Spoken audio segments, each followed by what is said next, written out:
Hello, hello, you beautiful souls. Welcome to my channel. My name is Michelle. We talk all things spirituality, following our hearts. I guide you along your spiritual awakening, and we just talk about all things life. There are no limits here. And happy Sunday. Today is February 6th, and it is my dad's birthday. He would be 70, and all the nurses, he unfortunately passed from lung cancer on October 12th, just a few months ago, and all the nurses used to call him 2652. 2652, where you at? And he loved nicknames. He nicknamed me Shushnabella, Shush, Shushy, Michelle, Mishush, Michelle LaBelle, Natty. I won a national championship when I was a junior in college at Rowan University. And it was a field hockey national championship. We were the first women's sport to ever win. And that was like such a proud moment for my dad. And I came home and they made me like a huge sign that spanned from like the left side of the house all the way to the right side. It was underneath all of the upstairs windows. And it was like a national champion lives here. And I have pictures of my dad drawing and coloring it. And I know he was just so proud of me in that moment. And he guided me so much through my sports. This is a picture of him through my athletics and just through, he taught me how to be this person that was humble and quiet on the field, quiet on the court, was always helping other players off the ground. He was friendly with he was a baseball player. He played in the College World Series, and he just taught me how to be this amazing person that was always so considerate of other people and wanting to leave everybody that you meet feeling better and not always needing, he was not the center of attention. I'm more of a Leo. I like to be the center of attention sometimes, a lot of the times. And through my healing work, I've kind of scaled back a little bit. And through your healing, you can actually shift your, you can't shift your astrology, but you can shift the traits within you in your sign. So I am not a true Leo anymore. I used to be in my pre-healing, I was very needy. I needed to be seen all the time. I needed to be heard. I had to like say what I was feeling when I felt it. I was super passionate. I was very jealous. And now I'm like the complete opposite. But when I regress sometimes and I go back, but my dad taught me so much about how to be around people. He was that quiet person where, if he was coming to my door right now, he wouldn't make a peep. He would be really quiet and just give a nice little soft knock. He would wake me up every morning in high school, and he would get really close to my ears. And I'm wearing these earrings in memory of him. It's a little heart key. He always used to say that I have the key to his heart. And I went to do readings at a cute little shop last week, and the girl had these there and we exchanged. I gave her a reading and she gave me her free jewelry that she created. And of course I was drawn to these in memory of my dad.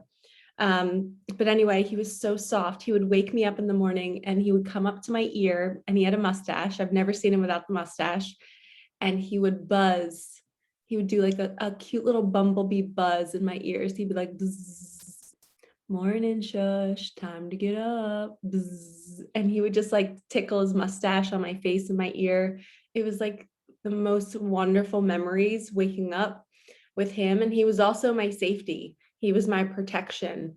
He was, when I saw his car pull up, when he would come home from work, oh, my heart lit up. I was just like, oh, dad's home, yay. I'd run downstairs.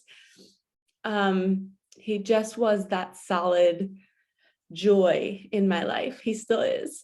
And I miss him so much. But today's video is all in honor of him. We're going to talk about the inner child and why we're so hard on ourselves and why do we do the things we do. And I find that I've been healing this week from my codependency, my attachment issues. Why do I feel a need to cling?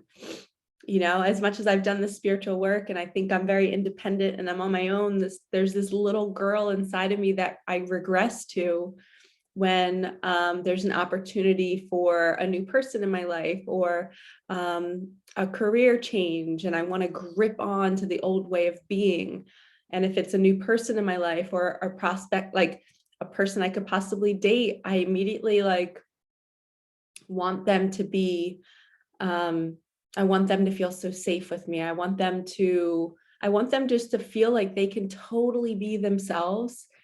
And I want to feel that in return. And it's almost like I go quickly into this attachment mode of trying to control it and trying to make it what I want it to be instead of just letting it be. And it's because of my childhood with my dad and the dynamic with my mom, and my mom and my dad, they loved each other, but through the later years of their marriage, they became very disconnected. And I always wanted to save my dad. I always wanted to make him happy because I saw that he wasn't happy. And, there's so much that I could talk about, and I just don't want to, I want to honor my parents and their relationship. But my dad had, there's a sign. So thanks, Dad. I appreciate that just fell, because that's totally my dad saying, yes, Michelle, it's my business and I don't want it out there. And he was a private man, so I'm going to honor him. And, I have my attachment issues because I was attaching to my dad. He was my joy. I leaned on him for everything. And now as this adult, whether 6 months ago, my dad was still here and I was still dealing with these issues of, codependency, thinking that I need somebody all the time. And I forgot, I'm going to open up sacred space. But so if you find yourself being really hard on yourself, you are feeling like you always need somebody, you're feeling just super attached, like maybe you get really clingy in relationships. I usually don't, but maybe you do. But this also has to do with inner child work. So when we're doing inner child work, we have to do 3 things. Archangel Michael, Archangel Metatron, please open sacred space. I can never say that correctly. Please open sacred space. Please bring forth the messages that we need to hear today. Thank you, thank you, thank you. My dad and Micah, I love you so, so, so, so much. Thank you for being here. I don't know why I said my dad. But there's 3 things that we need to do to heal our inner child. Just grab the tissue too. So the 3 things that we need to do are, we need to reparent, we need to find compassion, and we need to express. And expression is a big one. And this is what I had to heal this week. I had to heal myself, my expression sexually. Because I was sexually abused as a child from an outsider, but it was in my home. So I was healing that, understanding. And this is something that I've done with a healer. I've not traversed this alone. And I've done it for many years, but for some reason this week, I had another layer to release, and I feel well versed in it now that I can do it on my own. But it's reparenting ourselves, compassion, and expression.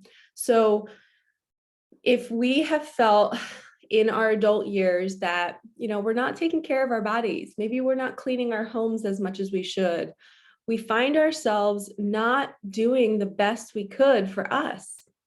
And it's maybe because we're always thinking we need to perform for somebody else. We need to be perfect so that somebody can notice it, so that we can feel that acceptance and that love. But in reality, we should be able, and I have great experience with this because I live alone. So I am a really good guinea pig for all of you guys, that when we're alone, it's really hard to get motivated to do things around the house, to cook meals for yourself, because it's just you. Most people are like, oh, I need to serve others. Let me cook a meal for you. Let me do this for you. Let me clean your room so it looks nice for you. And we find ourselves doing and doing and doing for others. But when do we ever take the time to reparent ourselves? How can we draw those boundaries for us and say, okay, your room's a mess. You need to clean it. Or your closet's a mess. Why are you living this way? Don't you love yourself enough to create a space that's beautiful and warm and inviting and clear? And let's cook a meal and sit down at the table and eat it, even if you're by yourself.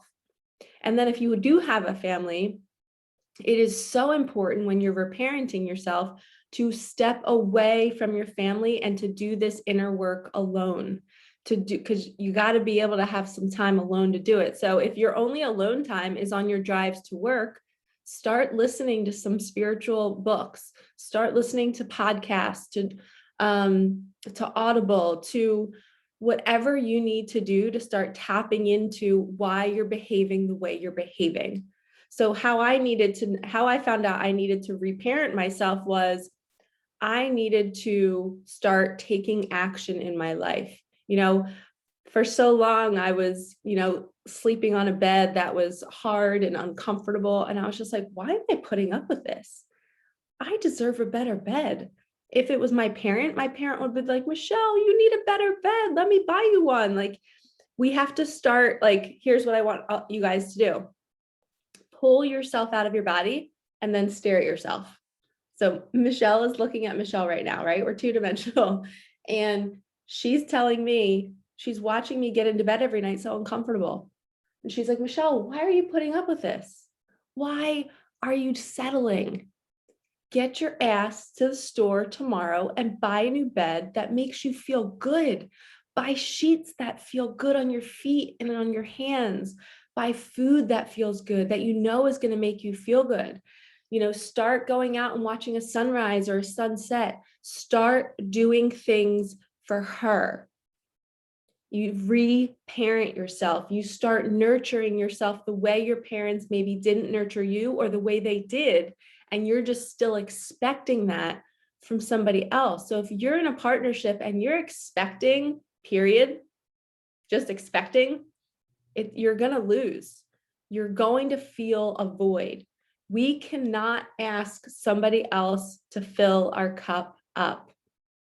We have to have a self-care routine. We have to have structure. We have to pay our bills. We have to keep tabs on ourselves. We don't sit here and wait for somebody to come into our room to tell us what to do. That's our old way of being. That's our inner child. We need to now nurture that inner child and step up and do all of those things for us. So that is how you heal codependency. When you can finally say, you're looking at yourself going, I got you, girl. I'm going to do everything that, is going to light us up. I got you. We're going to do this together. And then when a third party comes in, it's like me and myself, we're like, oh, we got this, oh no, sorry, we don't feel so good. So we're going to go work out, or sorry, we can't go to that event because we're not feeling our best. Instead of abandoning us and being like, oh yeah, we'll go because we just want to be loved. Or, oh yeah, we don't need to do self-care. We can go hang out with you. So we'll make you feel better. You start standing your ground and you start doing what your parents did for you or should have done for you. And I'm so sorry if you grew up in a home where maybe you didn't have parents, maybe your parents passed away at a young age, maybe you were raised by grandparents. I am so incredibly sorry. And I'm sorry if this is triggering for you, but you can now relearn how to reparent yourself. The second piece of this is compassion. Are you somebody that beats yourself up? Are you so hard on yourself? Do you have to be perfect? Is the reason why you're not cleaning your home and you're not doing those things is because you fear that you're not going to do it well? Is that why you're not starting that business? Is that why you're not leaving that dead-end job? Is because you have a fear of failure. If you fail, and if you're not, it means you're not perfect.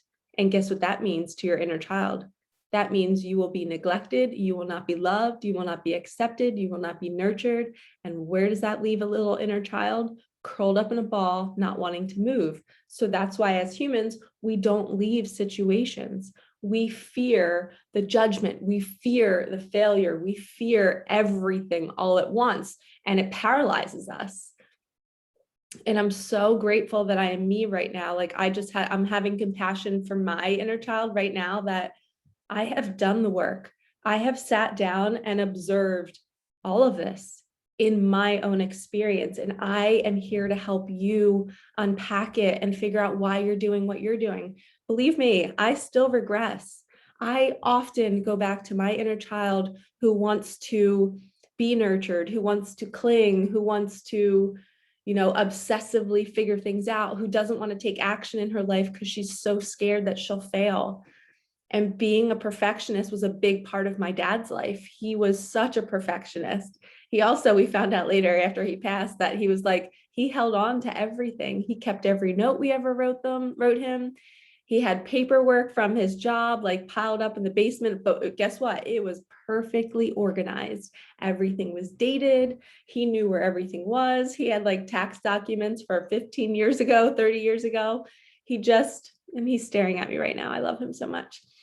We used to do this double kiss all the time. So I did it this morning when I woke up. I grabbed him and I was like, mwah, mwah. We did like the cute little like foreigner type of kiss. And I just like held his photo and I could just feel the scruff from his cheek on my cheek. It's like I could really feel like he was still here with me. But he was like a perfectionist to a T. And I love that about him. He just was like, his handwriting was perfect. You know what? I was just thinking about his handwriting and I always said I wanted to get a tattoo of it. And I think I'm definitely going to do that soon. He just had this, he was left-handed, but he wrote like very uniquely and slanted. But that pressure for me to admire my dad so much, to love him so much, there's a certain way to tie the trash bag and there's a certain way to do things and you fold towels a certain way. Well, I wanted to perform for my dad. I wanted to be the best. I wanted to be the best athlete. I wanted to be the best student, which I wasn't. I wanted to do all of these things. And then my mom, on the other hand, I wanted to do well for her because I was scared of her. She was my fearful parent. She's the one who I was like, I don't want to get in trouble with mom.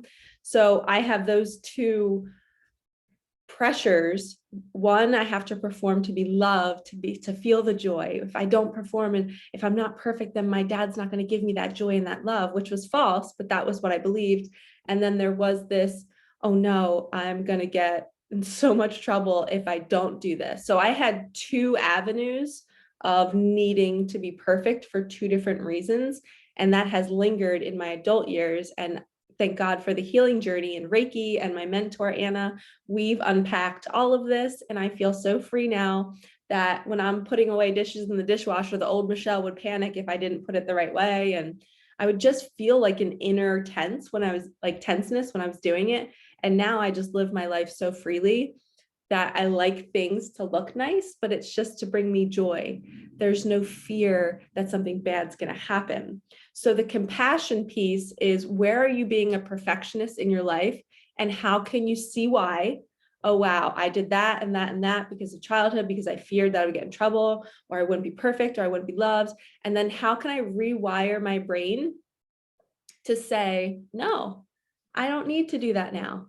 Michelle, you look at Michelle, I love you. You're amazing. You're doing such a great job. And you just talk to yourself. You literally look in the mirror and you say, this is really hard what you're going through. Or you just left your job. I am so proud of you. Look how happy you are waking up every single day. Or you just, created this new thing and you didn't think you could do it, but I see you. So you're reparenting yourself with that compassion. You're saying all the things that you wish a partner, a parent, a loved one would say, but now you say it to you. And this builds that connection. It heals this inner child. It softens her, him, and you start to truly love yourself.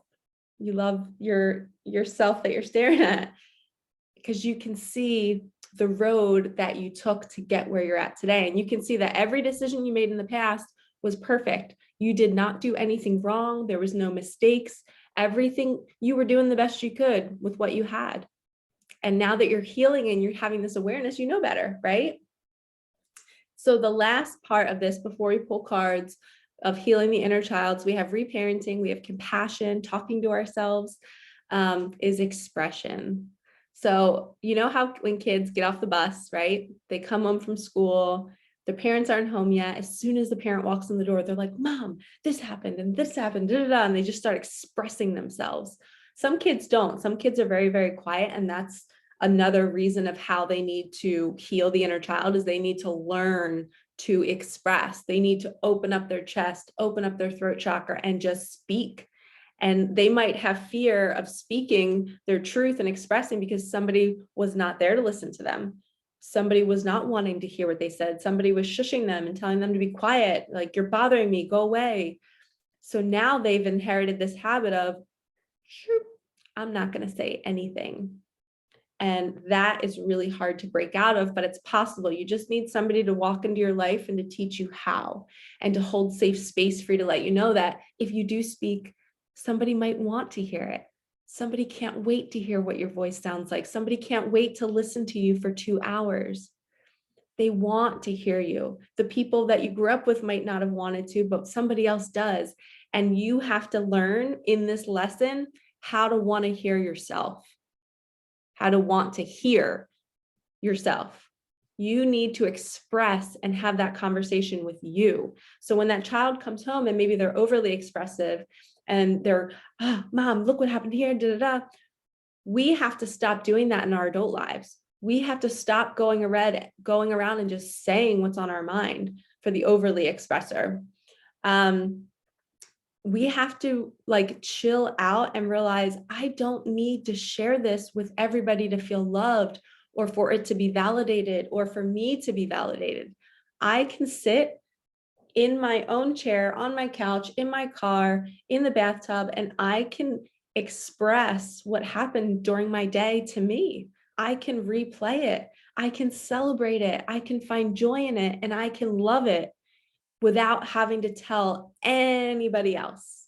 It becomes this sacred connection between you, and you're like, do we want to tell Mom and Dad about this? Or do we want to tell our partner about this? No, let's wait a few hours. Let's savor this moment. I always tell all of my clients after they're done their reading, because they feel so good after a reading and they feel so lit up. I'm like, sit with it for 30 minutes. Don't pick up your phone. Don't tell anybody what just happened. And this is really hard for young 20-somethings to do, because they just want to share the good. But when you're sharing it, you're breaking off a piece of that good energy and you're giving it away. You want to keep that to yourself because you value yourself and you love yourself. And you're like, I am worthy of this. I am not going to overshare. And if you're somebody that's on the other end of the spectrum with expression and you don't share and you keep everything in, I would like to challenge you right now to find one person in your life that when you get good news, you immediately call them and share it with them whenever you're ready. Maybe not immediately, still process it and enjoy it and celebrate it with you. But if you're an under-expresser, normally that's all you're doing, is you're just sharing it with you. But maybe shifting your mindset to, okay, I'm going to celebrate this with myself and see how wonderful I am that I accomplished this. And now I'm going to feel so worthy that I want to share it with other people, because I want to take up space in this world. I want to be seen. I want to express myself, because a huge part of expression for somebody that doesn't express is they don't feel like they're worthy. They don't feel like, they apologize all the time. They're always saying, I'm sorry, I'm sorry, I'm sorry. It's like they're a burden. No, you freaking take space. You say, yeah, I'm here. I said it, as long as you're not really hurting the person. But anybody that who says, I'm sorry all the time, I'm sorry. Oh, I'm sorry for bothering you. I'm sorry for this. I'm sorry for that. You can nurture that person and say, you don't have to say sorry. You're allowed to take up space. You're allowed to jump in my phone and say whatever you want to say. It's okay. You're allowed to be alive, because your inner child has been told that you're not worthy. And I am here to tell you that you're worthy, and people want you, and people want to hear what you have to say, and you need to start seeing it. So healing that inner child is basically teaching you how to forgive everything and love yourself. It starts with reparenting yourself, getting your shit together, cleaning your house, getting a better bed to sleep in, getting beautiful clothes to walk around in, making your spaces beautiful because you deserve it, compassion, talking to yourself, seeing yourself and saying, okay, what you're going through is really hard. You're saying everything you wish somebody would say to you, because then this will stop you from going out and needing to get that from other people. And then we have the expression piece of how can we express ourselves more? How can we hold back from overly expressing?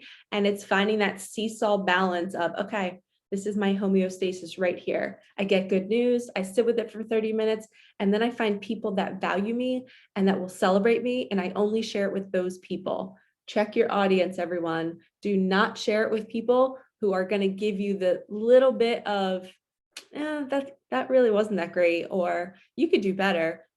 You don't even entertain those people. You only share with people that are your cheerleaders. And a lot of times your cheerleaders might not be your family members, and that's okay too. All right, let's pull 2 cards to end this inner child session. We're going to do an animal card. And in honor of my dad was not an animal person at all. So this is actually really funny to do. Oh my gosh. Is this the crow? Holy cow. My dad had a thing with ravens and crows, and it's number 17, which is my field hockey number. It's for you, Dad. All right, let's get another card. Yes. Of course, of course, of course. You guys, my dad's number was 37. I got this card. One of the very first videos I ever posted on YouTube was me crying about my dad after he had passed, and he had came through in the reading, and this card came through, number 37. So this is me. I'm number 17. That was my national champ field hockey number, and he always used to call me Natty 17. And then this is him. And look at the colors. I'm the beautiful bird. He's the kick-ass lion, and the lion is a Leo, which is me too. Holy shnikes. And it says, co-create with spirit, be generous of spirit. So these are 2 cards that are talking about spirit, and my dad is in spirit form. So if you guys aren't really sure you believe in, spirits and past loved ones coming through, I hope this maybe opened your heart up to having a little bit more faith in their presence in your life. Like, look at these colors. Come on. Are they not perfect? I feel like they match me too. I fucking love, I wanted to curse so bad, but I mixed it with fucking love him. I love you, Dad. And this lion has blue eyes, which my dad had the brightest blue eyes and dark hair. He's a fox. Super cute look. All right. So be generous of spirit, co-create with spirit. Let's do one more.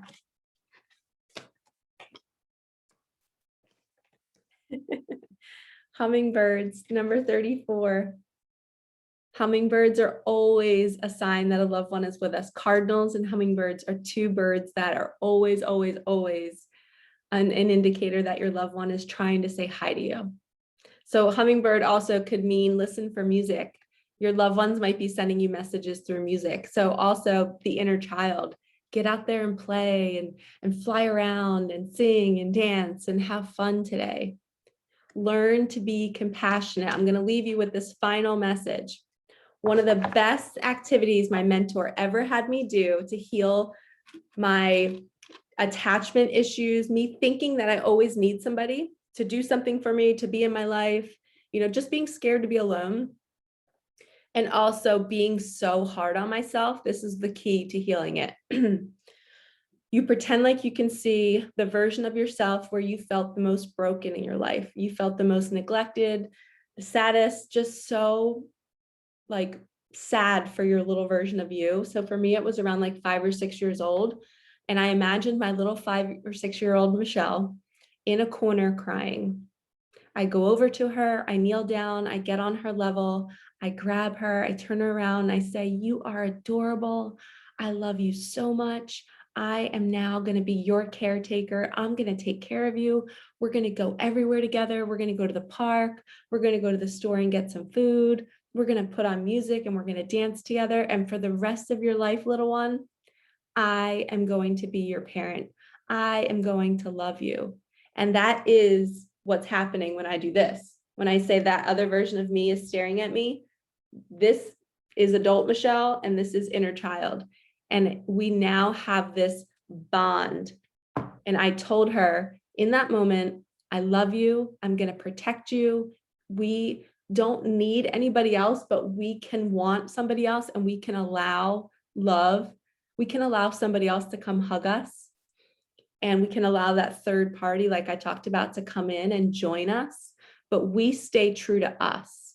We do our self-care, we pay our bills, we put on beautiful clothing, we go out and spread love wherever we go, we dance, we sing, we create, we want to inspire.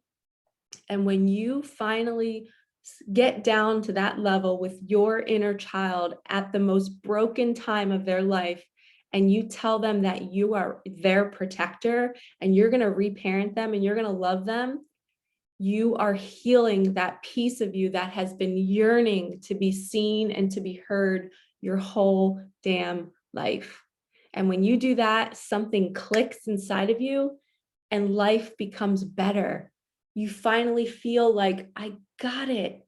I got the secret to life. I don't feel like I need anything or anybody else to make me happy. I'm just happy all the time. I'm driving in my car, singing and dancing when nobody's watching because I'm with my little inner child and we're doing it together. So as I leave you today with this powerful message in memory of my dad, he taught me how to have fun in the small moments of life. He taught me that every single text message, every single look, every single smile is meant to be fun. It is meant to be enjoyable. We are not meant to stay in a depressed state, in a sad state. And when we are stuck in our inner child, feeling like we always need somebody, or we're never going to make it, or we're never going to feel loved, we can shift out of that by healing that, by doing the reparenting, the compassion, and the expression. And we can thank my dad for teaching me all of this, because now I'm on here sharing with all of you. And I am so grateful for him for sharing it with me. And I hope you all have a wonderful Sunday. And I am sending you so much love. If you are feeling like you are missing somebody in your life that has passed away, we are in this together, and our loved ones are always with us. My dad came through. He's number 37. Everybody literally called him 37. That was one of his nicknames. The dude 37. All right. I will see you in the next video. Please like, comment if this resonated with you. Let's go take our little inner child out to play today and have so much fun in memory of my dad. All right, lovies. Peace out.